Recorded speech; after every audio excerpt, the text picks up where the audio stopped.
Em nome do Pai, e do Filho e do Espírito Santo. Amém. Inspirai ao Senhor as nossas ações e ajudai-nos a realizá-las, para que em vós comece e para vós termine tudo aquilo que fizermos por Cristo, Senhor nosso. Amém. Santa Maria, Mãe de Deus, rogai por nós. Em nome do Pai, do Filho e do Espírito Santo. Amém. Hoje gostaríamos de falar a respeito do Padre Pio de Pietrelcina, São Pio. Mas gostaríamos de ver um aspecto da vida dele, que, digamos assim, é talvez o mais importante, porque é a chave de leitura da vida do Padre Pio, das suas famosas chagas, os seus estigmas, né? Mas que muita gente, quando lê a biografia do Padre Pio, tem dificuldade de entender. Ou seja, o Padre Pio, ele, todo mundo sabe disso, né? Mas que se por acaso alguém ainda não sabe, o Padre Pio era um frade, né? Que viveu, morreu em 1968, foi canonizado, mas ele tinha uma característica muito especial. Ele era um santo que tinha impresso nas suas mãos, nos seus pés e no seu lado as chagas de Cristo, as chagas que Cristo carregou na cruz. É um fenômeno místico que aconteceu e, digamos assim, inexplicável cientificamente, evidentemente, porém misterioso teologicamente, ou seja, por que é que Deus escolhe algumas pessoas que Ele ama, né, e chama essas pessoas ao sofrimento. Por que que o cristianismo é uma religião assim de masoquistas, né? Porque é importante a gente se dedicar a ver por que é que o Padre Pio sofreu tanto, e ele sofreu tremendamente. Ele sofreu desde a sua infância, né? Desde a infância há relatos de que o demônio o atormentava. Depois, ao longo da sua vida religiosa, ele sofreu porque sofreu uma doença inexplicável, com febres altíssimas que termômetros humanos não conseguiam medir a febre. Se colocava o termômetro e os termômetros estouravam, porque era impossível medir aquela febre com termômetros normais. Tinha que pegar termômetro de banheira para medir uma febre. Impossível uma pessoa permanecer viva com uma febre tão grande. E, no entanto, ele tinha aquelas febres. Por quê aquele sofrimento? Depois, quando ele volta para o convento, ele começa a sofrer com estigmas invisíveis. As chagas primeiro aconteceram com a dor lancinante de forma invisível, depois ele é transverberado, não é?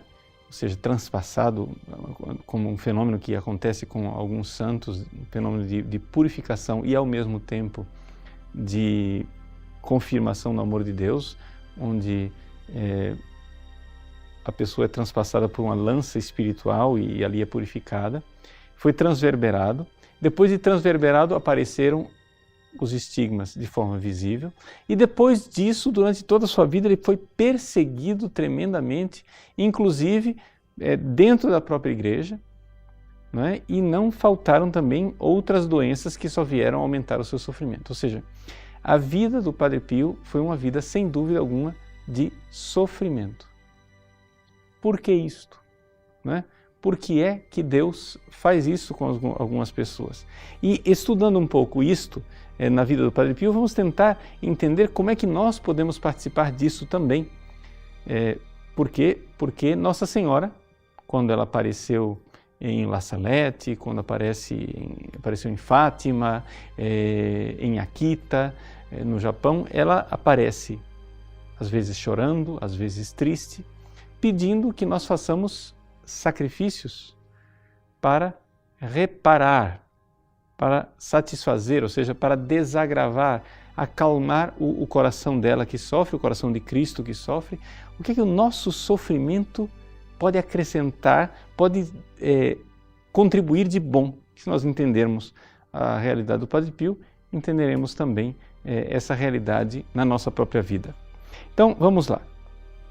Bom, em primeiro lugar, se alguém quiser dar uma olhada de como é que o próprio Padre Pio via essa questão do seu sofrimento, existe um ensaio, uma revista chamada Polonia Sacra, é uma revista polonesa, e graças a Deus publicaram, não em polonês, publicaram o artigo em italiano. O nome do frade capuchinho polonês, me desculpem, é impronunciável, porque eu não sei polonês, né?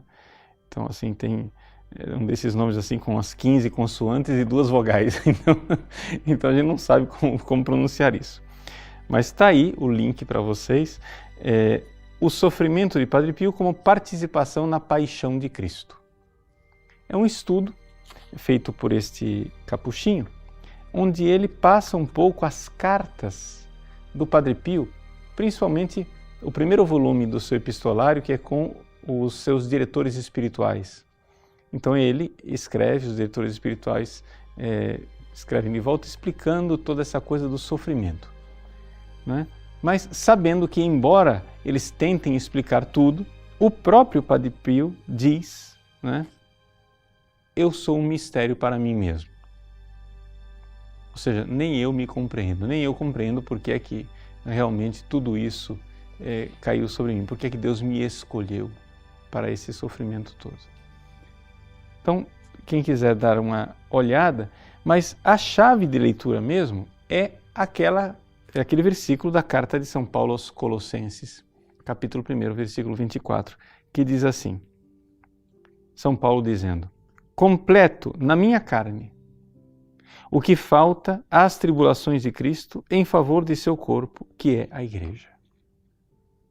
Ou seja, como é possível que falte alguma coisa à paixão de Cristo? A paixão de Cristo é evidente. Jesus morreu na cruz para nos salvar, o sacrifício de amor de Cristo foi um sacrifício de amor infinito, então não falta nada, evidente, né? Não falta absolutamente nada. Só que o que acontece é que nós somos membros deste corpo de Cristo. Então, quando nós somos incorporados no corpo de Cristo, Ele nos dá a graça de nos associarmos à sua paixão. E aqui é que está a coisa. Ou seja, Ele nos dá a graça de nós podermos também amar e com o nosso amor, não é, contribuir para essa realidade da redenção. Como é que isso se dá? Como é que acontece? Bom, em primeiro lugar, nós temos que entender que quando Cristo sofreu na cruz, Ele pegou o sofrimento humano e o elevou. Ou seja, a gente vê tanto sofrimento. Vai lá no hospital do câncer, na seção onde estão as crianças. Um sofrimento inocente, um sofrimento sem sentido, um sofrimento absurdo. A gente vê tanto sofrimento nesse mundo, de pessoas inocentes. Que sentido tem o sofrimento humano? Bom, Cristo, ao se esvaziar e vir a esse mundo, Ele então assumiu o sofrimento e transformou o sofrimento, o elevou, né? E deu a esse sofrimento, que é amor, aqui está a chave mais importante, né? Um sofrimento por amor, um sofrimento de amor, Ele o elevou, né? Ou seja, esse sofrimento foi levado para Deus com um valor infinitamente diferente. Então, se nós fôssemos salvar o mundo, nós escolheríamos outros meios analgésicos, ou seja, que não precisasse sofrer. No entanto, Deus escolheu mostrar o seu amor. Não é? Santo Tomás diz com toda clareza que só o fato de Jesus vir a este mundo, só esse simples fato já seria redentor. Não é? Ou seja, que Jesus derramasse uma lágrima, isso já seria suficiente para redimir a humanidade. No entanto, Deus não quis somente isto. Deus não quis somente que esse sacrifício do Cristo, com valor subjetivo infinito, fosse a lágrima de uma criança, mas fosse, na realidade, algo muito maior. Fosse uma demonstração de um amor que vai até o extremo, e ao extremo da cruz. Ou seja, um amor que nenhum homem pudesse questionar o quanto Ele nos ama. Então é assim que o sofrimento de Cristo é um sofrimento redentor. Redentor.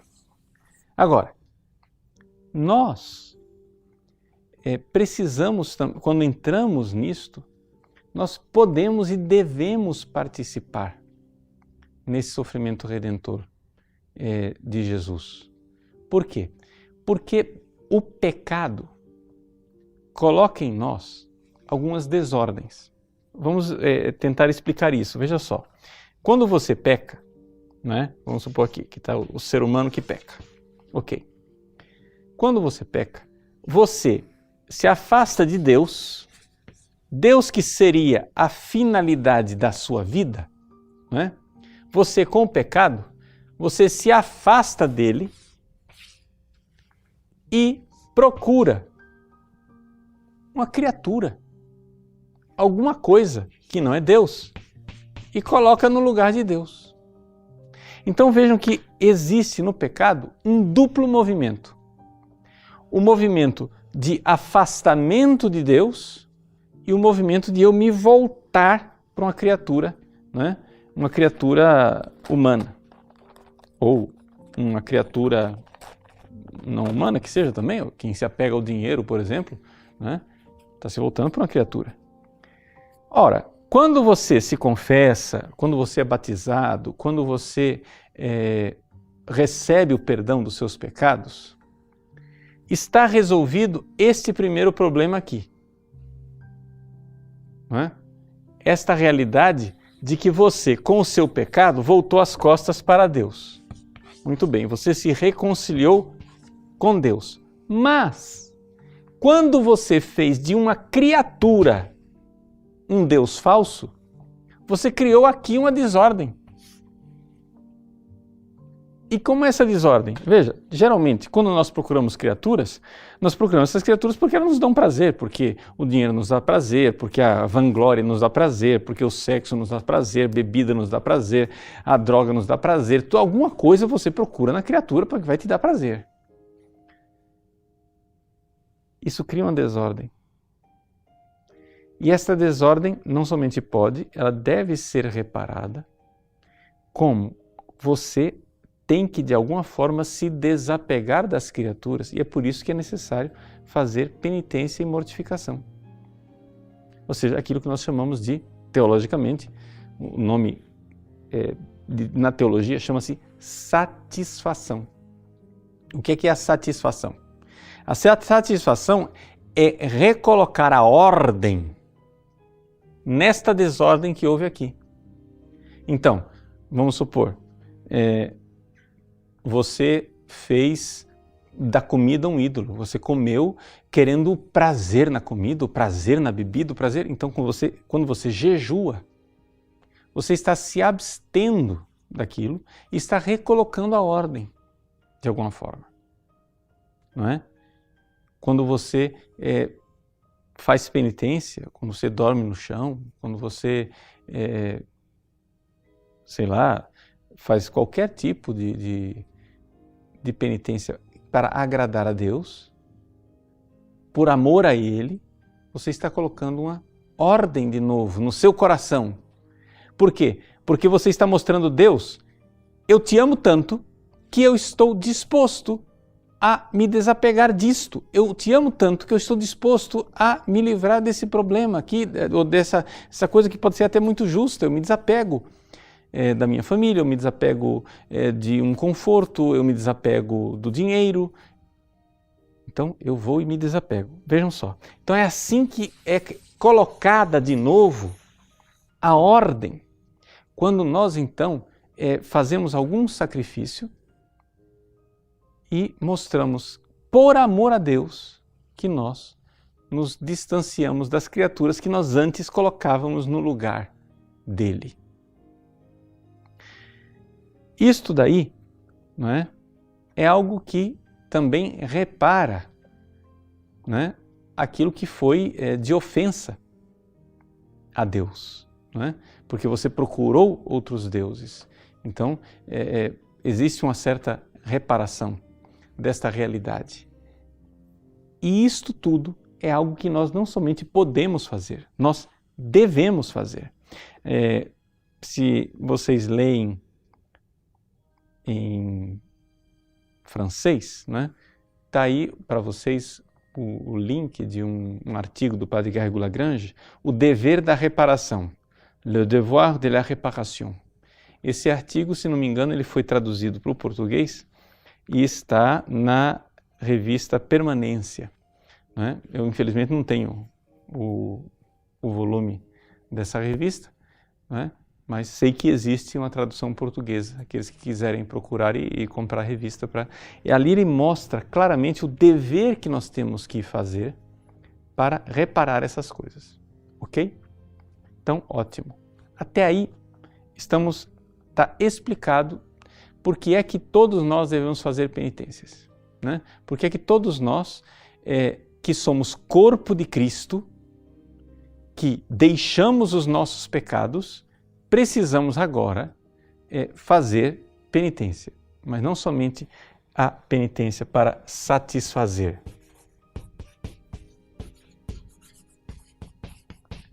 Ou reparar. A palavra satisfazer ou reparar é a mesma coisa. Às vezes se usa a palavra também desagravar, não é? Satisfazer. Mas nós podemos também fazer atos, não somente para reparar o negativo, mas também para agradar a Deus mais ainda, com um valor que nós chamamos de meritório. Tá? Tudo isso daqui é muito teórico, mas se a gente fizer um exemplo, vai ficar mais fácil para você. Veja só, você imagine que você é casado, e Deus me livre que isso aconteça depois na sua vida real, mas vamos supor que você pisou na bola e traiu a sua esposa. Não é? Ótimo. Tragédia aconteceu, você foi, pediu perdão para ela, ela perdoou você, porque era uma mulher magnânima, uma mulher de grande coração, perdoou você, só que você agora quer reparar aquilo que você fez. Não é? E você, então, para reparar o que você fez, você começa a ter um estilo de vida bem diferente daquilo que você tinha antes. Antes você fazia coisas que agradavam a você, agora não, agora você quer fazer somente coisas que agradam a sua esposa. Né? Para reparar aquilo que você fez. Então você começa a agir tentando reparar a ofensa que você fez, tentando refazer, recolocar aquilo que havia de desajuste. Mas quando você, depois que já satisfez isso daí, e está já há anos vivendo tranquilamente, a sua esposa nem se lembra mais daquela traição, etc e tal, você já se tornou um marido maravilhoso, santo, etc., você começa a fazer coisas, já não mais para reparar aquele pecado que você fez, mas você faz coisas simplesmente por amor, simplesmente porque você ama, simplesmente porque você descobriu que, nossa, eu estava cego, eu deixei de amar a minha mulher, fui para aquela outra prostituta lá, contratei uma prostituta, mas imagina onde é que eu estava louco, que falta de cabeça minha. E você descobre a maravilha que é a sua mulher e você começa então a amá-la por pura caridade. Então a coisa começa a ser mais positiva. Aqui, satisfazer é reparar a perda, né? A questão meritória da caridade é simplesmente amar, fazer por amor, fazer por amor. Então é essa a nossa vida espiritual. Né? A vida espiritual do cristão, ela tem essas duas realidades que são bastante parecidas uma com a outra. Né? O meritório e o satisfatório. não é? Uma coisa é meritória, mas nem todas as coisas que são meritórias são satisfatórias, porque o satisfatório tem um aspecto mais de penitência, tem um aspecto mais de pena, tem um aspecto de uma perda, tem que ser algo sofrido, sacrificial, não é? Então, essa é a nossa vida com Deus, essa é a nossa vida com os nossos irmãos. Nós temos que viver isso daí se nós realmente amamos, se nós realmente queremos bem às pessoas. Então, veja só. Agora, Deus, enquanto tal, não é? Ele nos ama, Ele fez isso tudo morrendo na cruz por nós, ao mesmo tempo, Ele não quer somente que a gente fique de braços cruzados, sendo amados por eles, mas Ele quer que a gente participe, que a gente faça parte, né, dessa realidade. Então, quando a gente entra no corpo de Cristo e faz parte do corpo de Cristo, não é, nós temos essa possibilidade de participar a mais e de cumprir a redenção para os outros também, porque nós somos membros do corpo de Cristo. E é isso que explica a realidade do Padre Pio. Ou seja, Jesus nos salvou. Jesus morreu por nós. Quando Jesus morreu por nós, o que Ele fez na cruz teve um valor satisfatório infinito. Por quê? Porque aquilo que Ele fez para agradar o coração de Deus valia muito mais do que aquilo que toda a humanidade poderia fazer para ofender o coração de Deus. Então, é como se dissesse assim, o que a humanidade fez, pegue todos os pecados da humanidade, de toda a história da humanidade, e pegue essa multidão de pecados diante do amor de Cristo na cruz, é uma gotinha de nada. É uma gotinha de nada. Então Jesus agradou tanto o coração do Pai, com o seu amor infinito na cruz, não é? Que qualquer ofensa que nós tenhamos feito desapareceu. Só que agora nós precisamos, e tudo isso é muito bom, mas uma vez que a gente faz parte do corpo de Cristo, Jesus diz, olha, estão vendo? O que eu fiz foi bonito, o que eu fiz foi bom, ótimo, faz você também. Não é que seja necessário, no sentido de o sofrimento de Cristo na cruz não foi suficiente. Não, mas é que agora você faz parte deste corpo de Cristo. Então, quando você faz parte do corpo de Cristo, você começa a agir como o Cristo. Então, isso que todos nós podemos e devemos fazer, o Padre Pio viveu de forma, assim, impressionante. De forma impressionante. Tudo que nós podemos fazer para satisfazer o coração de Deus e para merecer, não é? Simplesmente por amor a Deus, tudo isso o Padre Pio fez de forma impressionante. Por quê? Porque Deus o escolheu. Deus escolheu o Padre Pio para viver essa coisa toda de uma forma clamorosa, inquestionável. Então, o Padre Pio é como se fosse uma espécie de sacramento vivo, uma encarnação daquilo que todos nós deveríamos viver. Então, Deus mandou esse homem ao mundo numa época em que ninguém mais fala de penitência, ninguém mais fala de reparação, ninguém mais fala de satisfação, ninguém mais fala de méritos. Deus mandou esse homem ao mundo para ele ser uma espécie de farol que nos lembra, é assim. É assim. O padre Garrigou Lagrange, no seu famoso livro As Três Idades da Vida Interior, no volume 4, na parte 4ª, não é? Onde ele fala dos santos mais evoluídos, né? Quem já está na via unitiva dos perfeitos, no capítulo 16 ele dedica um capítulo inteiro à vida reparadora, não é? A vida reparadora. E ele lembra esta realidade dizendo assim, veja só, na missa, quando a gente vai lá e participa da missa, o que é que nós estamos vivendo na missa? É o sacrifício de Cristo, não é isso?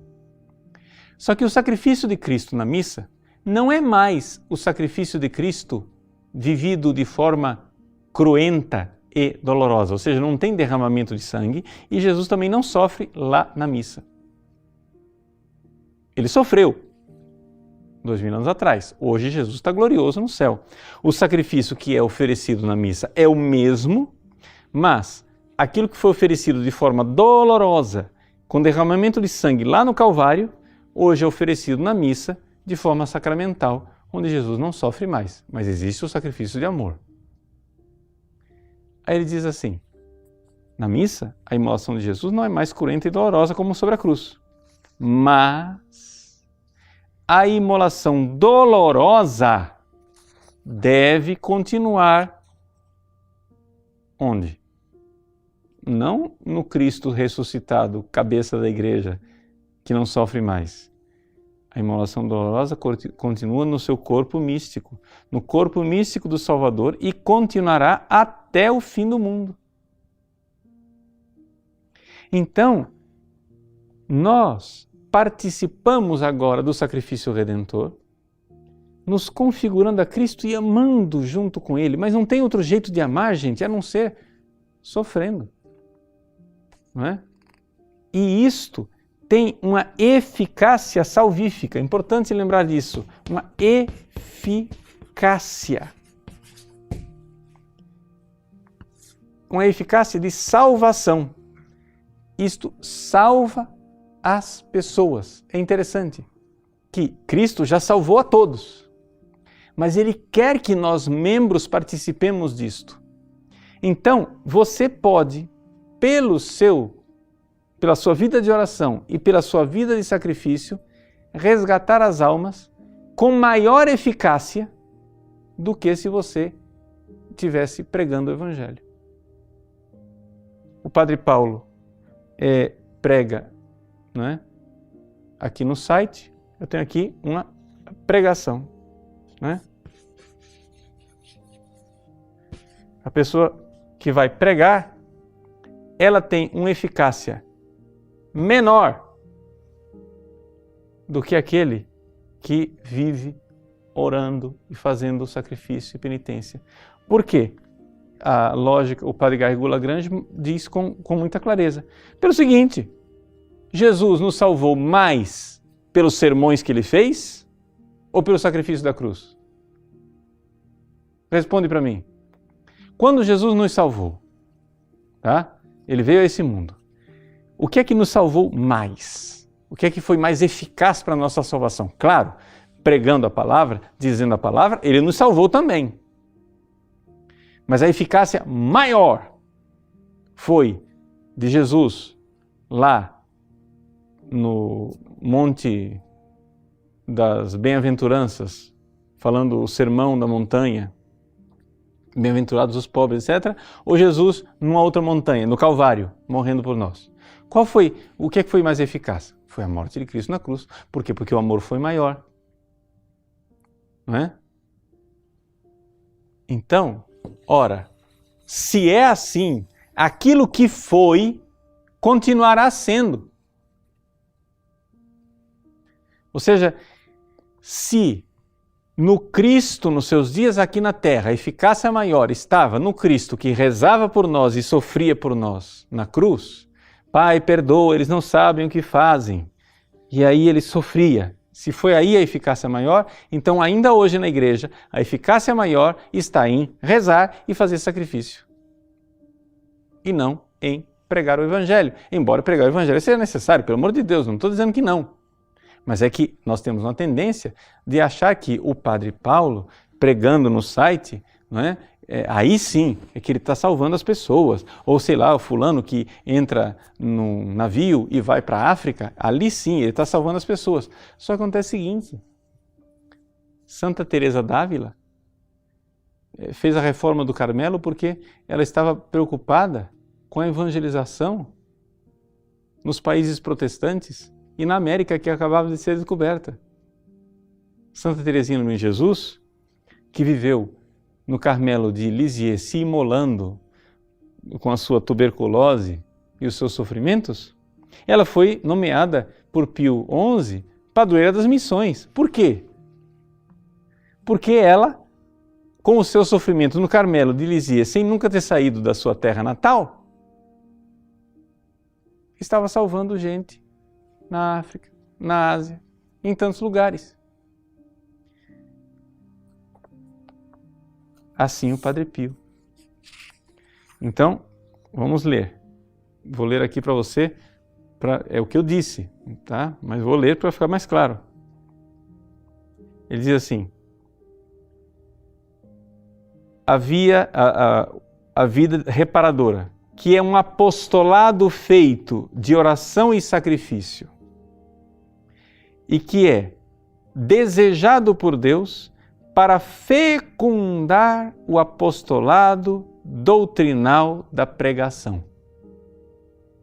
Ou seja, eu vou lá, semeio com a pregação, eu faço apostolado, digo as coisas, mas isso daí não fica fecundo, não dá fruto, se não tiver oração e não tiver sacrifício junto. Ou seja, é aquilo que nos diz São Paulo. Né? São Paulo pregava o Evangelho. Ele vai lá, fala para os Colossenses: alegro-me nos sofrimentos que tenho suportados por vós, e completo na minha carne o que falta às tribulações de Cristo em favor de seu corpo, que é a Igreja. Dela me fiz ministro, exercendo a função que Deus me confiou a vosso respeito, a de fazer chegar até vós a palavra de Deus. Então, eu sou ministro e faço chegar até vós a palavra da pregação, mas para que essa palavra da pregação tenha fecundidade, eu completo na minha carne. Então vejam como é importante isso. E quem é o Padre Pio? Aqui que vem. O Padre Pio é o único sacerdote da história da Igreja Católica que recebeu os estigmas. E que, portanto, numa época em que, ele morreu em 68, em que a Igreja estava já se preparando para esquecer totalmente que os sacerdotes têm que ser vítima, Deus coloca esse homem aí como uma espécie de farol para dizer: padres, ou vocês são vítimas ou vocês não são nada. Padre Garrigou-Lagrange não está falando de Padre Pio, está falando dos sacerdotes. Na teologia aqui, mas a gente vê que isso é a fotografia do Padre Pio. Ele diz assim: um sacerdote deve ser em particular um outro Cristo, diz o Padre Garrigou-Lagrange. Sempre falando dessa vida reparadora. É a vida reparadora no sacerdote. Ele diz: Jesus é sacerdote e vítima.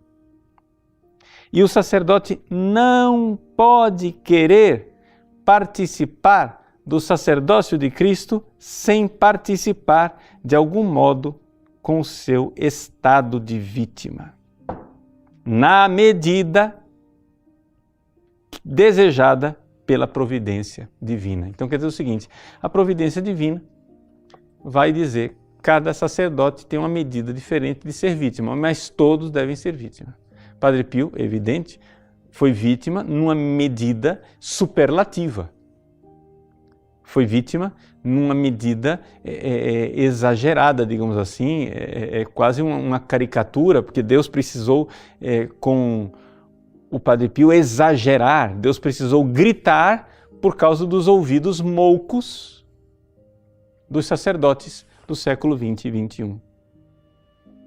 Ou seja, Deus precisou mostrar pelo Padre Pio que, se nós vamos ser padres, nós precisamos ser vítimas.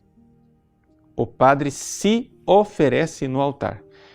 Quando eu era reitor do seminário, fui reitor do seminário durante 15 anos. Certamente cometi muitos erros na formação dos meus seminaristas. Mas este aqui eu não cometi.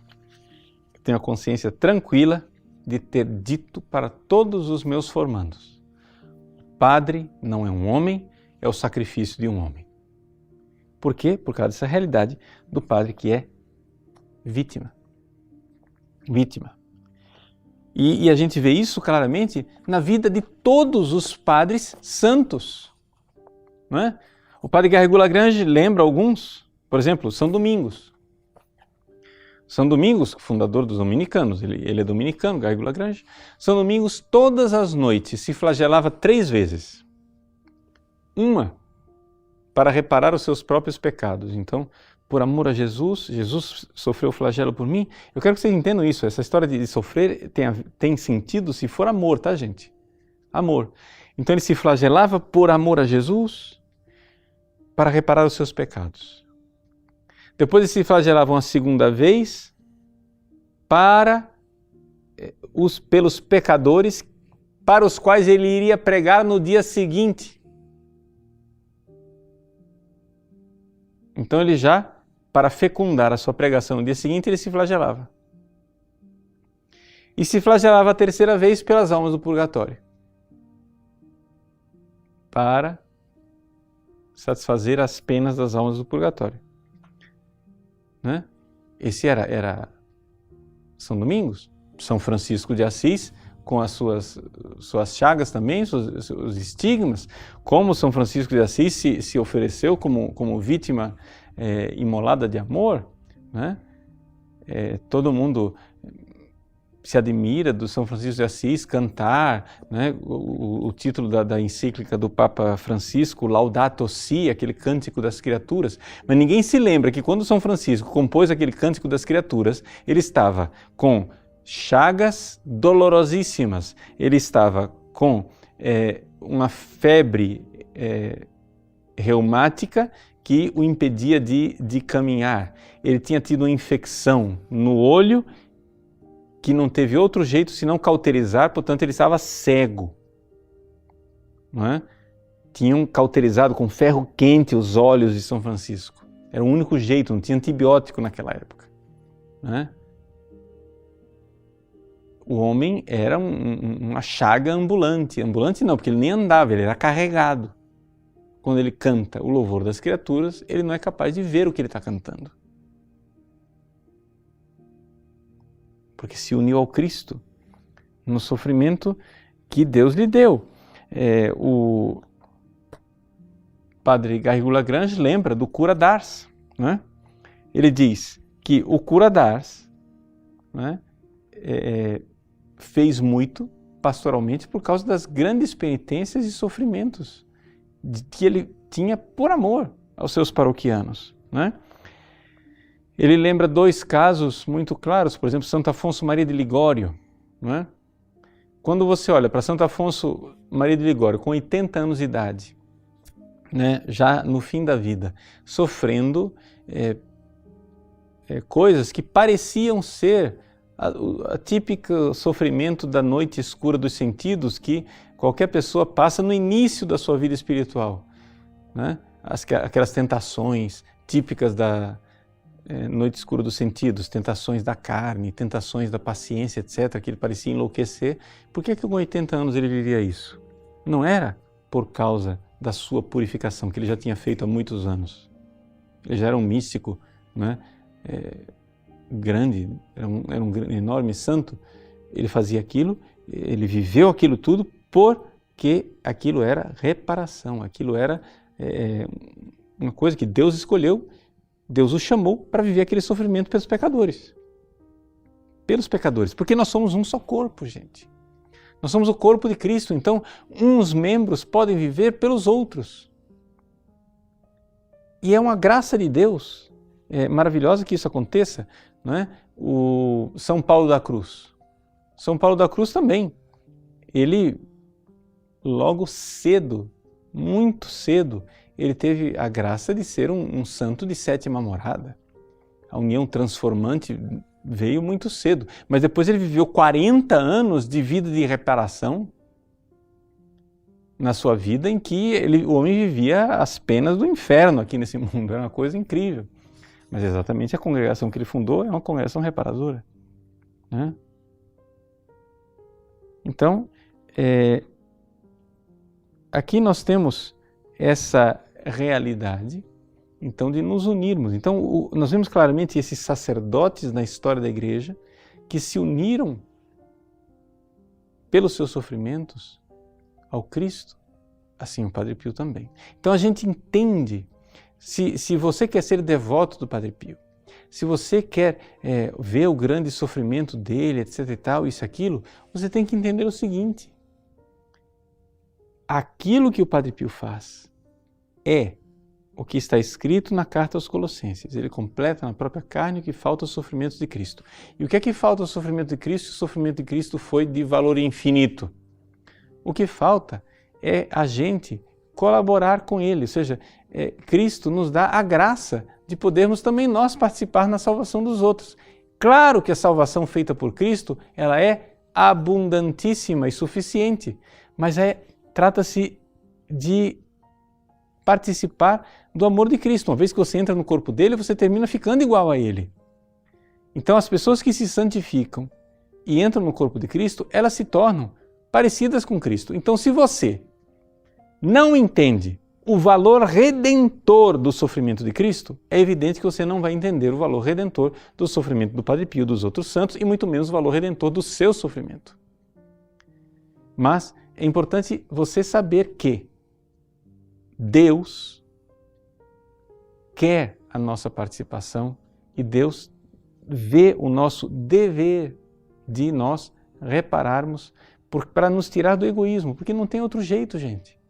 Não tem outro jeito de nós sairmos do nosso egoísmo se não for a gente abraçar o sofrimento. Eu quero que você entenda o seguinte: se você não entendeu nada até agora vê se entende de uma vez por todas. É o seguinte: se você não quer sofrer, é porque você não quer amar. Então, muito cuidado. Porque se você foge da cruz, você está fugindo do amor. Porque não há nenhuma outra forma de amar, sendo egoísta como nós somos.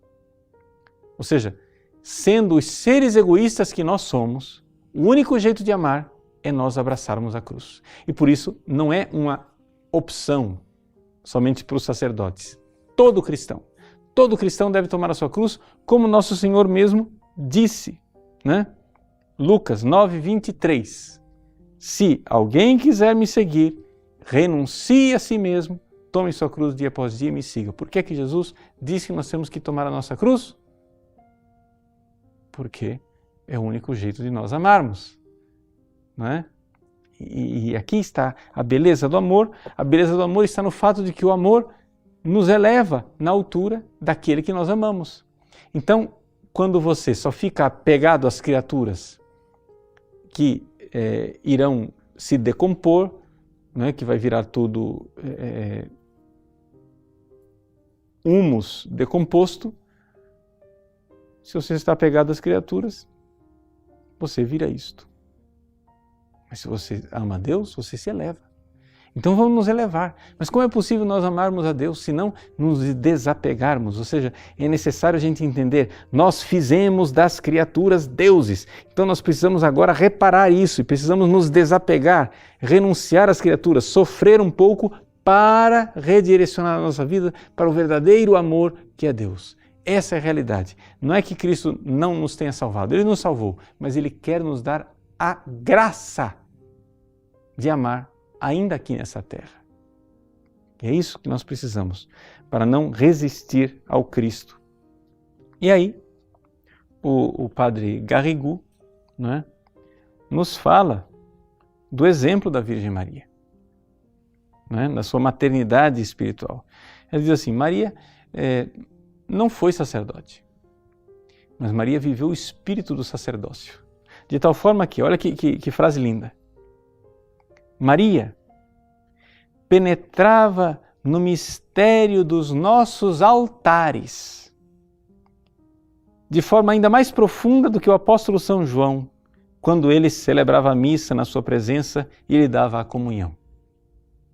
Maria, na igreja que estava nascendo, fecundava com a sua oblação interior, unida à oblação da missa, o apostolado dos 12 apóstolos. Que beleza! Os apóstolos pelo mundo inteiro pregando o Evangelho. E Maria, ela com a sua oblação interior, com o seu sofrimento interior, com o seu espírito sacerdotal, embora não fosse sacerdote. fecundava o apostolado dos apóstolos. A gente vê claramente aqui uma imagem, né? As carmelitas, as monjas e todas as pessoas, os leigos que oferecem seus sacrifícios, enquanto os outros vão no sacerdócio oferecendo no seu apostolado, e é por isso que o apostolado vai ficando tão fecundo, porque tem esse exército de pessoas maravilhosas que vão unindo na sua oração e no seu sacrifício. Então, o Padre Pio, a gente via claramente, tem episódios na vida do Padre Pio em que claramente ele toma para si sofrimentos para a salvação de pecadores, para a salvação de pessoas específicas, né? Para a salvação dos seus filhos espirituais. Que beleza, então, que aventura linda essa, de podermos amar e sofrer, e com o sofrimento, não é? Salvarmos almas. Celebramos Padre Pio depois da manhã, São Pio de Pietrelcina. Mas amanhã, dia 22, para aqueles que são devotos de Santa Teresinha do Menino Jesus, amanhã começa a novena de preparação para a festa de Santa Teresinha no dia 1º de outubro. Então eu quero lembrar aqui esse paralelo, esse parentesco espiritual maravilhoso que existe entre o Padre Pio e Santa Teresinha. Padre Pio conhecia Santa Teresinha, e nós sabemos disso através das cartas, né, do seu diretor espiritual. Foi um diretor espiritual dele que era professor de francês, que escrevia para o Padre Pio até frases em francês da história de uma alma de Santa Teresinha, e sabemos então que o Padre Pio, logo no início ali, quando Santa Teresinha nem era canonizada ainda, ele já tinha lido a história da alma e já conhecia, não é, a irmã Teresa do Menino Jesus. E testemunhas falam que Padre Pio, no fenômeno de santidade dele, que é a bilocação, que Padre Pio esteve presente, através da bilocação, na beatificação e na canonização de Santa Teresinha. Inclusive, na canonização de Santa Teresinha, Dom Orione, que hoje também é santo, né? Dom Orione, que estava lá na canonização de Santa Teresinha, teria visto o Padre Pio. Aí depois, quando foi cumprimentá-lo, o Padre Pio sumiu, né? Então, há essa união espiritual entre o Padre Pio e Santa Teresinha. Os dois tiveram o fenômeno da transverberação, os dois viveram claramente como vítimas, né, de amor. Claro que Santa Teresinha tem um aspecto de vítima de amor misericordioso, mas os dois são muito, muito parecidos. E eu quero que vocês entendam o seguinte: embora todos nós devamos viver o que São Paulo diz, completar em nossa carne o que falta ao sofrimento de Cristo para reparar, né? É o que pede Nossa Senhora. Nossa Senhora, quando aparece em Fátima, ela pede para crianças fazerem reparação, né? E as crianças fazem.